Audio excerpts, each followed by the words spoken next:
Here's what nobody's been waiting for, update number 2 on my SV08 Multihead conversion. Here's the latest status. Everything, by the way, is documented in my GitHub repository, the link for which is in the description. One of the first changes I've made is the relocation of the rear fan, the rear cooling fan. Looking at other people's designs, it appears often this gets removed. I've decided to give the option of rotating it about 48 degrees just to make the docking possible. It's still an option to remove it totally if you preferred.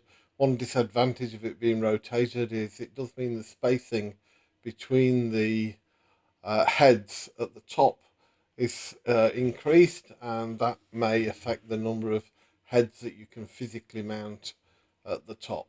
Not a problem for me. I've only going to have 4 heads, so I've got plenty of room. The design of the Stealth Changer head has been the most work I've been doing in the last week or so. I've had a lot of revisions on this to get it working, and I'm pleased to say it appears to be working quite nicely, and it's quite a solid base once in position. My plan is to move the nozzle wiper to the front of the bed to allow for the movement in the head forwards.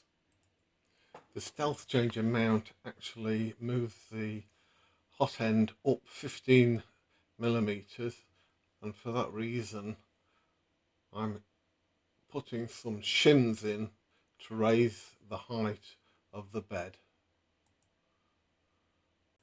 That's it for this one. Update 3 as soon as I've got some 45mm bolts for the bed mounting.